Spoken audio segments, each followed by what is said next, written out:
Learning and longevity. What do we learn from the non-study? Since 1986, University of Kentucky scientist David Snowden had been studying 678 school sisters, painstakingly researching their personal and medical histories, testing them for cognitive functions, and even dissecting their brains after death.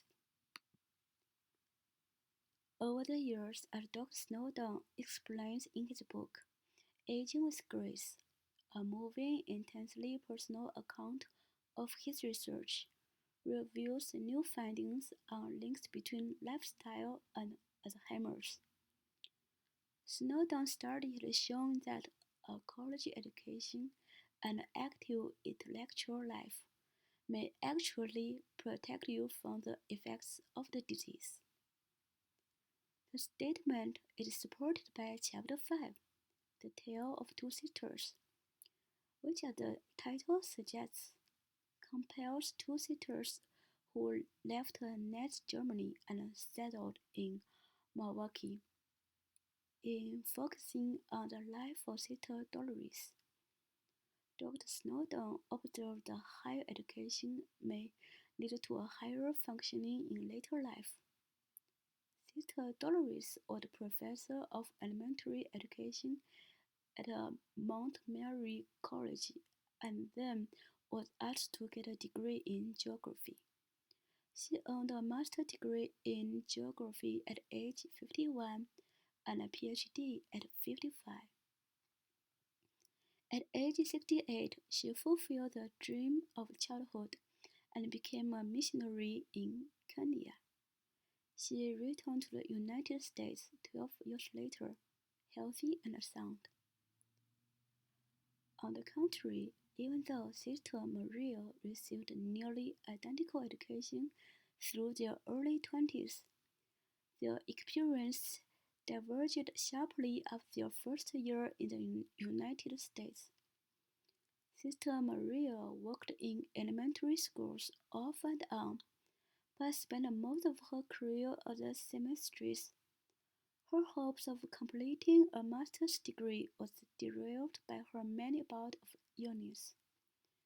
She suffered from Alzheimer's in the later years and lived a comparably short life. The examinations of their life gives me a better understanding of what matters to set the tone of life. Of course, it provides multiple possible elements.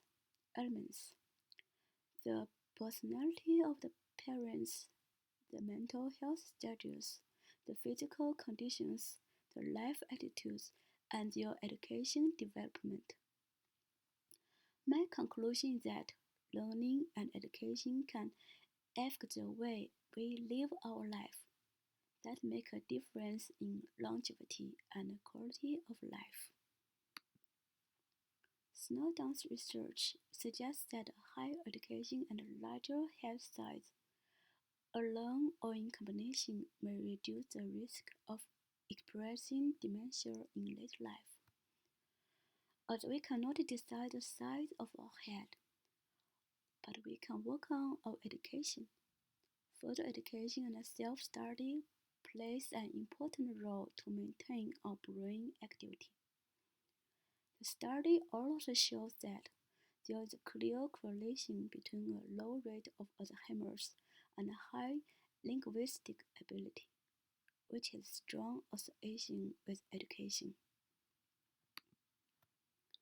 There is a biologically evidence that learning can do a lot of work to your brain. Now we know that our brains are plastics, which means that the process of learning actually alters the structure of our brains. Our brains never stop changing to make room for new information. This is a gift called neuroplasticity. Neuroplasticity allows the neurons in the brain to compensate for injury and disease and to adjust their activities in response to new situations or to change in their environment. This means that when people repeatedly practice an activity or access a memory, their neural networks groups of neurons that fire together, creating electrochemical pathways, shifting cells according to that activity or memory. When people stop practicing new things, the brain will eventually eliminate or prune the connecting cells that form the pathways. The phrase use it or lose it definitely applies to this process. As a result, it is good to play Sudoku or puzzles. But if you are too used of doing these activities and it becomes a habit, probably it is time to learn a new skill. Even learning a new dance step can benefit you with exercising the brain. In conclusion, it is never too old to learn. As we are preparing for aging, we are writing our own destiny.